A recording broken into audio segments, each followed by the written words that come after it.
hard enough to see your first dead body. I just sat down in the chair and honestly being horrified at what I saw in front of me.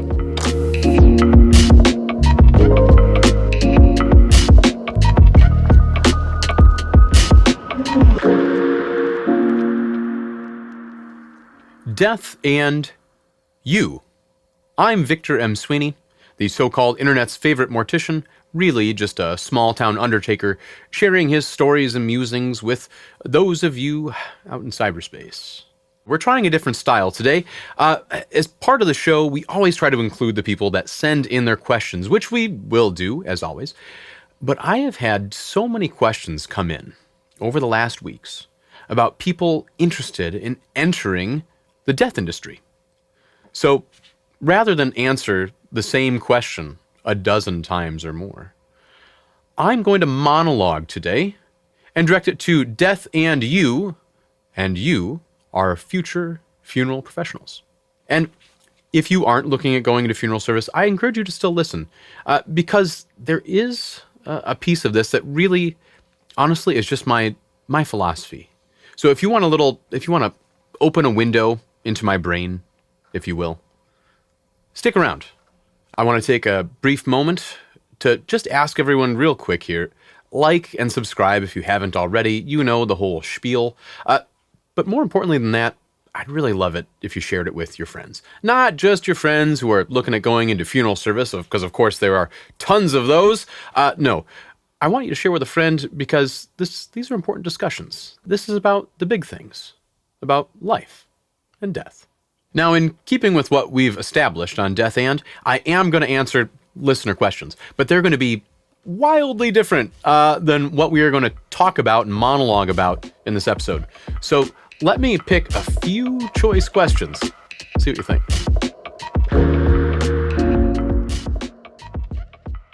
Here's one from Sadie Carter. Okay, and I've had people ask me this question before. Ready? Buckle up. Weird question. Always a good start. But can I be buried in my backyard? Okay. The answer is sort of yes and no. Okay. So, at least in my jurisdiction, you can be buried in your backyard if the plot of land is designated as a cemetery. So some years ago, I had a gentleman come to me who asked me this very question. He said, can I be buried in the backyard of my farmstead? Okay, so he lives out in the country, so maybe it's a little more acceptable than being buried in suburbia. But he says, can I cordon off this little chunk of land, a little perfect little triangle? He goes, for just myself and my brother. And I said, yeah, let's make some calls, find out. So we talked to our local county, and they said, yeah, all we have to do is survey the land, designate it as a cemetery, and he can do it. But being designated as a cemetery, then, you have to have a cemetery board, you have to have rules, you have to have annual meetings. So there are some things, right, put in place to make sure it's not just a weird plot of land where we dump bodies and trash. And he has yet to complete it, but I'm hoping he will. Because one thing I really would be interested to see is if he could, let's say, make 6 more graves, right? Those are just 4x8 plots. Not a lot of space would be needed. And what if he made it a green cemetery? So it'd be Jim's Green Cemetery or something like that. That'd be kind of neat. Be helpful for me, helpful for him, because he just wants to go in a hole with a rock above his head. But yes, so could you cordon off your backyard as a cemetery if the local powers that be would let you? Hard maybe. The other option would be if one was cremated. So in a lot of places, the state's investment in what happens with cremated remains extends from only the time of death until the time the cremation is complete. After that, they kind of just say, hey, do what you want, right? And so that's why we have such things as scattering, right? The state's not saying, how much and where did you scatter, right? But you could conceivably bury an urn in the backyard. You could put up a stone, but then you'd also have to check with the local powers that be to see what they're going to say. Because some places have visitation rights for family. So if you're buried in the backyard, your family might have a right to walk through, hop the gate, and go see you at certain times, right? So you'd have to double check that with the authorities. But it could be done in several different ways, although I will say it's very uncommon, and I do think there's something about resting in a place that has easy public access and will maybe be kept up indefinitely. But something to think on. I don't know. Maybe it'll catch on in the future and I'll change my tune. This is from Marlene Mickelson. If a deceased person has a gunshot wound to the head, where part of the head might be missing or damaged, how does that affect the embalming process? Good question. I guess probably the first thing is that practically every gunshot death will certainly go to the medical examiner. So being that they are autopsied, the cranium, or what's left of the top half, will be removed from the rest of the skull. So autopsies will always take a little longer to do because without all the heart and circulatory system, all the rest of those guts being connected to everything else, you have to embalm the arms and legs separately. You have to hypodermically inject some of the torso to make sure that that is going to be preserved. The head is interesting because when you remove the skull cap and fold all the hair and everything down over the face, which is honestly very unnerving, and you open up the inside of the skull, you have to clamp off the arteries that would normally feed the brain. Otherwise, when you embalm up the neck, up those carotid arteries, the fluid just shoots right out the top of the head and splatters on the wall, and then you have to stop what you were doing and clean it up. But so it's always a little complicated anyway. Now, to the point of missing pieces.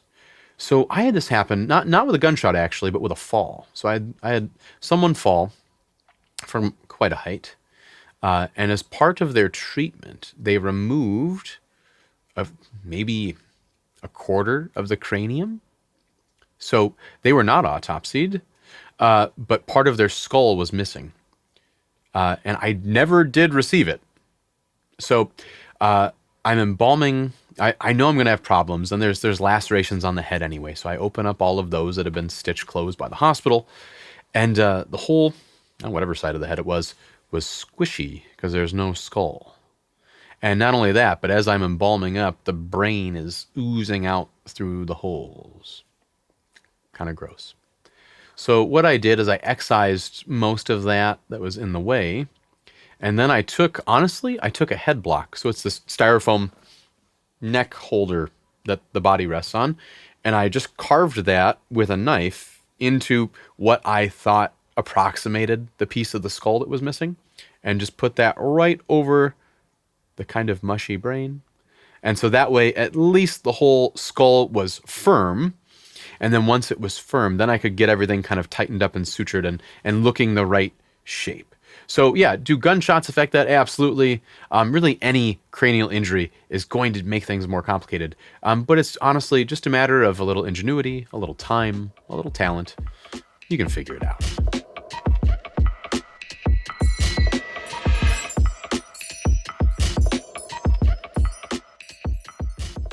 On to the mailbag, death and you. I received so many questions about how do I get into the funeral industry, or what do I do when I get there, or now I'm here, what the hell am I doing? Rest assured, dear listeners, I have asked myself those questions many, many times. How does one get into the funeral business? And there are maybe two approaches. There's the actual practical side of how do I get a job at a funeral home?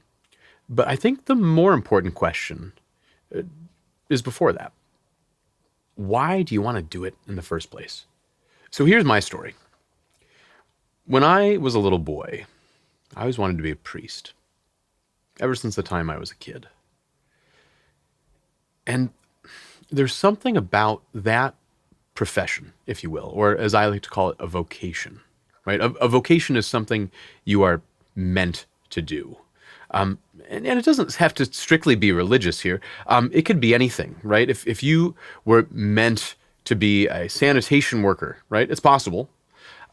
There would be things outside of your control in your life that would almost point you on that path. And then, of course, you have the agency to decide whether to say yes to that or no to that, right? And any vocation is going to be laid out for you, and it's up to you to take that final step.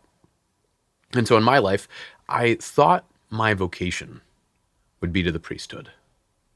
And that's what I always hoped I would be, a black cassocked priest. And as I was going through high school, I was deeply discerning, what am I called to do, right? What is there for me outside of myself? That really all of my skills, those things I can't control, right? My experiences, my family of origin, all these things. What are these pointing towards? And how does one discern that? And so as I was trying to figure out, am I going to be a priest? I realized that I'm way too selfish. Way too selfish. And that honestly, I really thrive and I need accolades. Okay? And that's not that I'm going out and searching for accolades. That's not it. But a pat on the back is really good. And I needed something that I could do with my hands or provide to someone. There's a certain pastoral aspect, right? A kind of leading the sheep, right? Sort of pastoral aspect that a priesthood has. And when I was given this book by my godfather, it's called The Undertaking by Thomas Lynch. Highly recommend it. And he gave me this book. He said, oh, this is written by a guy I went to school with. Really interesting. Think you'll like it, right? Picked it up as a 17-year-old, let's say. And I finished that book and I put it down and I thought, that is something I can do. There's a physical aspect, right? You work with your hands. You carry the dead sometimes. You pose their features. You drain their blood. And those things I was pretty nervous about, if I'm being very honest with you. I wasn't really sure if I could learn those things. But the pastoral, the kind of leadership, helpful, empathetic aspect really struck me. And so really, looking at my life, I had all sorts of deaths growing up. My sister was born before I was. She died the day she was born. She lived for 3 hours. Her name was Kate. And as a little boy, we used to go to the cemetery and clean off her marker every time we were in town. Mom and Dad would talk about her. And so she really was part of the family, even though she was dead. And then as I got older, we probably had a close family funeral every 10 years, from the time I was 10 to the time I was 20, let's say, of an aunt or an uncle or a grandparent or a great-grandparent. I come from a big family, so you have a large pool to draw from when you come from a big family. And all those circumstances just pointed out to me that this is something that I could do because I'm familiar with it. Now, of course, people come at it from every direction. One of my good friends, Lewis, is an undertaker in Minnesota, and he is on the western edge of the state like I am, except he is as far south as I am north. So if you're interested in your Minnesota geography, I'm way up in the northwestern corner, and he's way in the southwestern corner. And he entered mortuary school, not having really gone to any funerals whatsoever, but he just felt this, I don't know, this urge, this calling, this vocation inside of him that this was something he could do for his fellow men and women. Right? So we don't always know where the call comes from, right? Some of us come from funeral backgrounds. I mean, hey, I'm what we call a first-generation funeral director. Many funeral directors, not as many these days, but when my boss, Mike, was going to school, most of the people in his class were men, predominantly at that time, or women, who were from funeral home families. Dad was an undertaker, Grandpa was an undertaker, and so on and so on and so on. Even Thomas Lynch, who I mentioned, who wrote the book The Undertaking, that kind of pointed me on my journey in some way. I think he's a fifth-generation funeral director, maybe deeper. And then the generation after his children and nieces and nephews, they're undertakers too. So it runs really deep in some families, and for some of us weirdos, we just find ourselves there. But when you do, that next question comes. This is what I'm called to do. Now what? How do I get into a funeral home? So from my own experience, I had a classmate of mine. I decided this is what I was going to do. I realized I wasn't going to be a priest. I wanted to at least try this out. And so the next piece of advice that I received, which is golden advice I give to anybody who's considering the career, is go get a job at a funeral home. Just walk in the door one day, see if they have something you can do. It can be something as mundane as vacuuming carpets and dusting caskets and handing out funeral folders at the back of a funeral, which is stuff I did at the very beginning. Still do it today, mind you. But I had a classmate whose dad was a funeral director. His name is Anders Jackson. And he gave me that advice. Go get a job. And so he lined up a little meeting for me. I walked in one day and talked to my first, quasi-boss. I was 17, 18, something like that. And he goes, yeah, sure, we'll try it out. And then he said, but wear a nicer shirt. Because the shirt I had was like a kind of linen one. It was a little wrinkly. And they always tell you to dress for the job. Do that. Dress for the job, but do not wear a wrinkly shirt. But he decided to try me out anyway. And in those first, weeks, I didn't do anything of consequence. I was just wandering around the building trying to find something to do, right?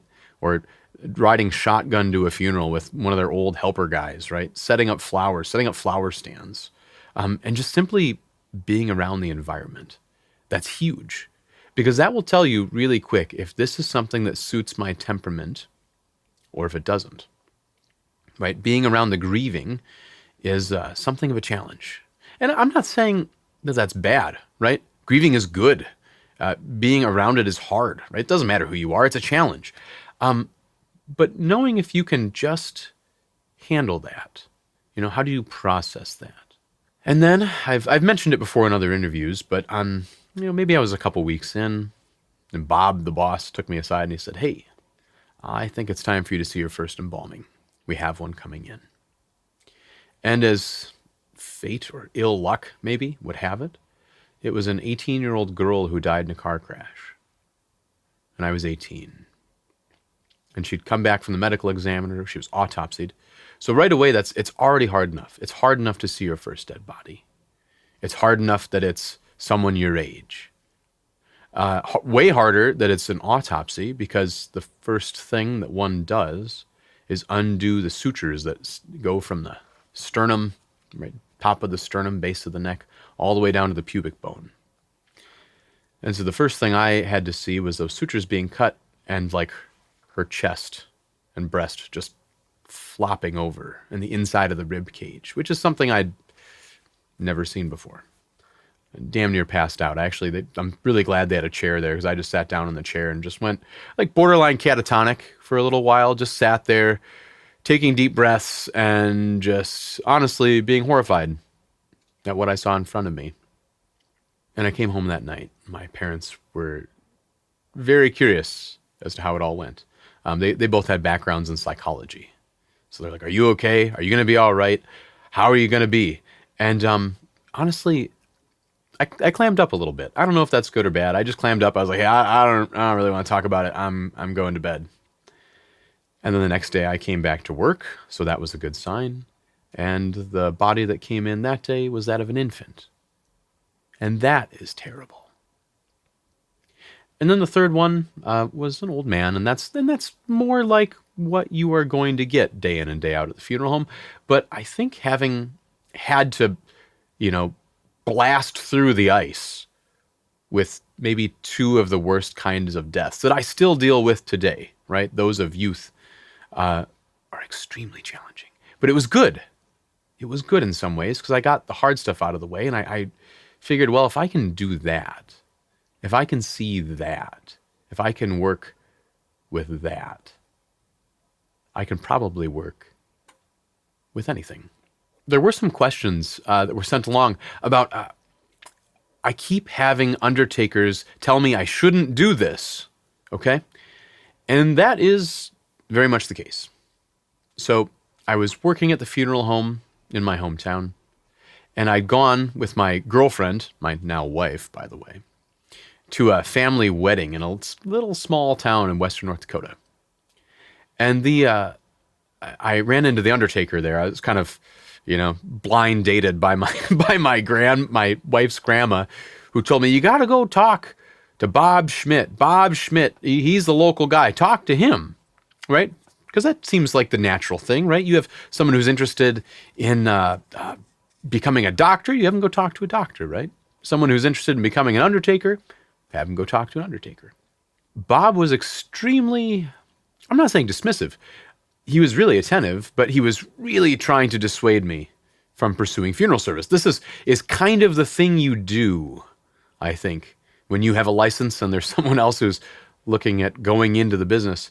And he said, oh, nope, don't do it. Don't do it, Victor. The hours are bad. The pay is subpar. You have to see all sorts of gruesome stuff. And then, on top of it, working in a small town, he said, oh, I've got to bury all my friends' parents and everyone else I know, and now I have to bury my friends, and I'm going to quit. Okay? And that was a very salient point, but not really one I thought I would have to worry about, to be honest with you. I never thought I'd live in a small town. I was going to go off to Minneapolis, go to mortuary school, grew up in a suburb of Detroit, for goodness sake, so I was going to stay in the big city. Cut to, I'm in a very small town now, and I bury all sorts of people I know, both peripherally and those that I know closely. Maybe we'll get back to that. But that is maybe one of the cons, one of the pros. And here's the thing. Bob was right. Bob was right that the hours are not great. They're not very good, okay? It's not like I can work day shift and then sometimes I have to switch over to night shift, like nurses do, right? In the medical field. I work nights, right? That's not how it works. It's I work all day and then a death call happens and I work all night and then I get up and sleep for a couple hours and then I work all day again. And then you just hope that doesn't happen for too many days in a row. I think my limit is about 2 days in a row. I can stay up for about 2 straight days, but after that, things start getting really dicey, right? You start imagining things. The last time that happened to me, I was driving back the second night of just working all day, and I kept seeing dark shadows walking across the highway as I was driving home through the dark. And I realized, I was like, I can't do this anymore. I gotta just get some sleep. So the body at hand sat on the table, and I slept on one of the couches in the funeral home for 3 hours and then went back to work. But that's the thing. The hours are bad. And the pay is not all that great sometimes. I've been at it for 11 years, and I make about $85,000 a year. So not bad. I mean, hey, pretty good in some places. But, if I really wanted a high-stress, long-hour job, I can think of a lot more high-stress, long-hour jobs that pay more than an undertaker does. And when you're starting out, the pay is going to be lower. What I've found from friends who work in more metropolitan areas is that the pay in the metro, weirdly enough, is less than the pay way out in the sticks. And maybe it's because the places in the sticks are kind of hard up for morticians, so they're paying more. But also, there are simply just more undertakers in large places. So maybe a word of advice, if you're looking for a job, consider moving to a small town. People need you there. And while it's tough, you get integrated, you bury people you know, it's also very lovely in a lot of ways because you get these close social connections. And you walk into the room, and you're not just some guy who's there because he has to be, which is, that's true sometimes. But you're there because you actually love what you do. You choose to be in your little town instead of just this is where I land and I collect a paycheck. So something about being in a small town is honestly really good and beautiful. Now, I've had some other questions about when I get older, how do I stay in the industry, right? Kind of looking ahead, because that's the thing that kind of scared me about talking to Bob Schmidt is what if I turn 60 and I hate what I do, right? I would never want to hate what I do.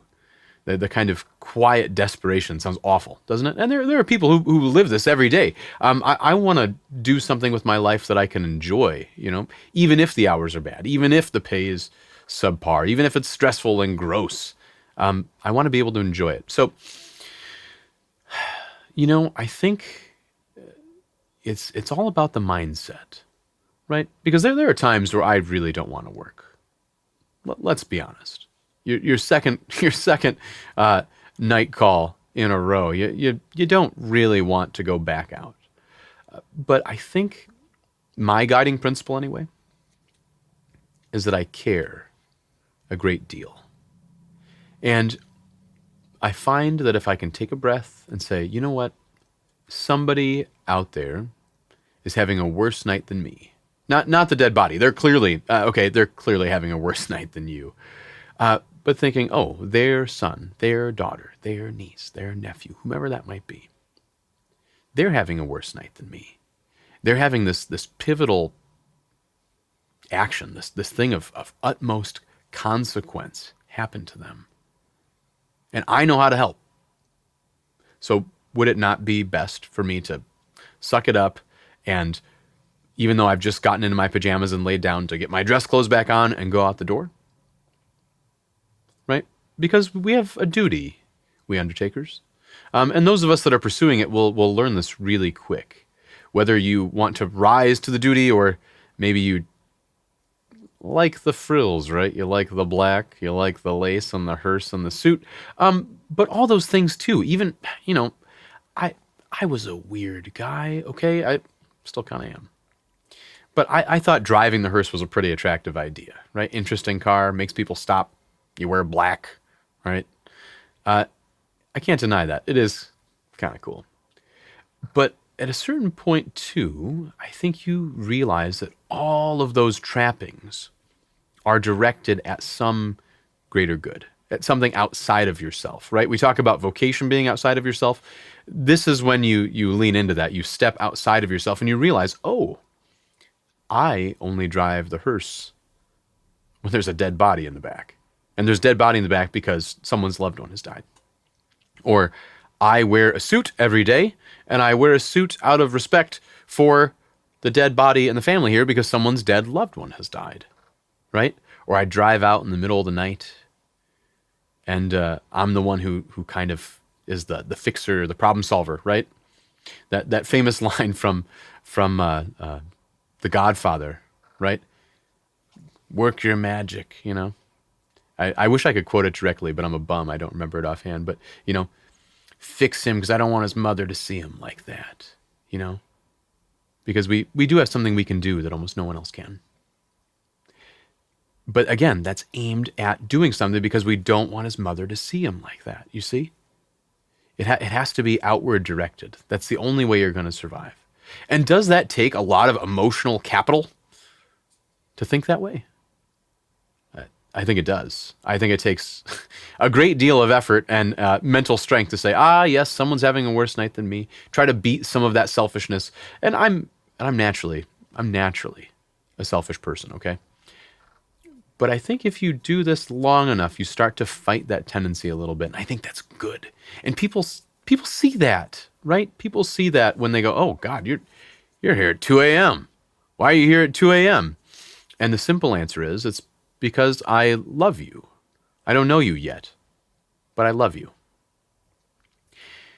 And so that brings me on to another point I wanted to make about what kind of person does well in this.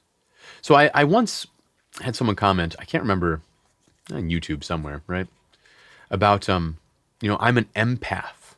I would be great at this job, they said. And I've been ruminating on this, right? And I maybe I'm not quite keen on what an empath is. Someone can correct me in the comments here, but empathy is important, right? To be with someone, right? To feel their feelings, maybe, right? Or to have compassion, right? To suffer with someone, compassion. But I think it has to be tempered too by a sense of practicality, right? Because if I was all empathy, I don't know if I'd ever get anything done. If I cried with every person that came through the door, my Lord, I'd have nothing left. I'd be wrung out by the end of the day, and I'd still have things to do, and bodies to get, and people to prepare for the crematory and wrap in sheets, right? I'd still have death certificates to file, and there'd still be work to be done. And so that is the thing. You need to be empathetic, you future mortician. But I think you need to try to temper it with practicality. And if you're of the opposite sort, right? I'm more of the empathetic person. But if you're of the opposite sort, maybe you're very practical, then that's maybe the harder trick, is trying to temper your practicality with empathy. You have to be both, right? This is a both and situation. And so how does one do that in a boots on the ground sense? I don't know. But I think finding yourself in that situation of service again and again and again, as long as you are reflective and you are introspective, you'll find a way to figure it out. I want to just take a moment to just list all these beautiful people. You people listening, right? Death and you. I want to list just some of your names, okay, with your questions here. I have one from Spencer Samuels, Emerson Slover, Shirley Cornwell, Adriana Pitt, Gabby Keeles, Casey Oliver, Brissa, Ashley Peters, Kelly Rector. So a bunch of you had questions. It all kind of ran along the same line. The last one, actually, second to last, Ashley had a good question. And I will admit to you, my experience with this is somewhat limited. I haven't submitted a resume anywhere since 2014. But her question is this, about how do I write a resume when I don't have any experience in the workforce yet? Okay? And I had a resume in high school, right? Kind of boilerplate, worked at a Mexican restaurant, assembled furniture in a furniture warehouse, had my extracurriculars listed on there. I was a wrestler. I did the play. I did all those good nerdy stuff too. Anyway, what do I list on my resume? And I was thinking about this question, and I think the most salient thing you could list is just list your own experience with death. So if you have a grandma that died, I tell you, when I meet people, one of the first things they tell me when they find out I'm a mortician is they tell me about whatever death happened most recently in their lives. This is the common thing. And so I would say, if you were writing a resume, right, putting together your CV, you could very simply say, my grandmother died last summer. I went to the funeral. I found it very meaningful. And that is something that I would like to give back to families. Because that is really what we all do, okay? Everybody in this industry is simply paying it forward. That's all it is. When I was 17, I think, my grandma Sweeney died in Michigan. We drove back for the funeral, and we went to the funeral home the night before and said the rosary. My other grandma, my mom's mother, was there, and she's a Methodist. And she goes, honey, I didn't know much about that rosary, but I sure liked that we were there for your grandma. Okay? She didn't know what that was about. But the thing is, we were all gathered there as a family around the matriarch. And my cousins had sneaked in a cooler of beer to the back of the funeral home. So people were kind of walking off and grabbing beers and, drinking them secretly behind the funeral home. But I remember going to that and just thinking how awesome that was, that we were all together.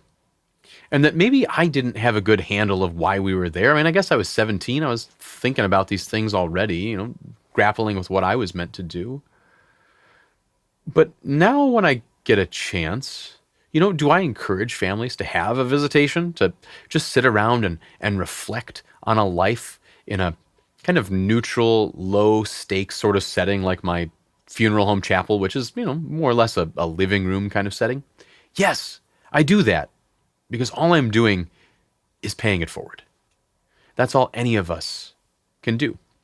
So if you're writing your resume and you don't know what to put on there, say, hey, I'm interested in funerals. I've been to some funerals. Or maybe I've never been to a funeral. Maybe you're like my friend Lewis. I don't know how he got his first job. I have no clue. I should ask him. But just say, I have this deep desire to help other people at a time of loss, at a time when things are hard. I just want to help. That's why I wake up in the middle of the night. A couple of weeks ago, month ago, my sense of time is poor. I had a service that was a county burial, right? So the county's providing a stipend. We're going to provide services. And this gentleman died in a camper in which he was living. So obviously in straitened circumstances. And in my county, we can have viewing of the body, and then they must cremate afterward, right? Just save on cost, right? I get it. It's a local government subsidy. And we lose money on the situation. We always do. And I'm sitting down with his family, and they're struggling with mental illness and drugs. I mean, you name it, right? They're having a hard time. But they know they want to see Dad again. And so when we get him back from the medical examiners, because it's an unattended death, I clean up the autopsy, just like I did, or watched anyway, with the 18-year-old girl back when I was 18. Except this time I'm doing it. I'm putting the skull cap back on the empty cranium, right? I'm lacerating all the organs that are in a bag, right? Holding out feet of intestines and slicing them with a scalpel, putting them in a bucket, mixing them with cavity fluids so they embalm and they don't distend and bloat, and all that putrescence in there come out, right? The abdomen of this gentleman is green, and it smells terrible. It smells awful. Just this rancid, fetid odor is emanating from this thin, kind of just left out, almost in the elements, body. And we're losing money, by the way, right? We're going to lose money on this deal, and yet I spend 3 hours sewing up the head, embalming the limbs, hypodermically injecting all that green tissue, because you don't know what's under there. There's all sorts of pathogens that can live in that, especially when it turns green. That's a bad sign. Spending all this time getting this body ready. And then when we gather in my living room, which I guess is why we call it a funeral home, right? We gather. You wouldn't believe the tears that are shed from people that are shaking because they're probably currently ingesting drugs. There's children, right, running outside and playing, and then running back in and looking over the edge of the casket at their dead, I don't know, great uncle or whatever it was. And that's why we do it, right? We do it for love. We do it because we care. We do it because it doesn't really matter in the great scope of things. We need to have enough money to stay open, but you'll lose money. You'll lose sleep. You'll lose time with your own loved ones. Sometimes you'll want to throw up, lose your lunch, right? And that's just part of the great picture about being a mortician. But it really is a wonderful lifestyle because there are pros. There's a beauty about walking into a room and the family, you watch them visibly just relax. Their shoulders go down. They go, oh, my undertaker's here. And so with that, dear listeners to Death and, especially those of you that have, a dozen of you that have sent in questions about how do I get into funeral service, I want to thank you for looking at it. I want to thank you for trying. And if I can just leave you with my last bit of advice, it's simply this. Go get a job at a funeral home. Try it out. See if it suits you. And if it does, everything else will fall into place. Thank you for joining us on this monologue episode of Death and You, directed at you future funeral professionals.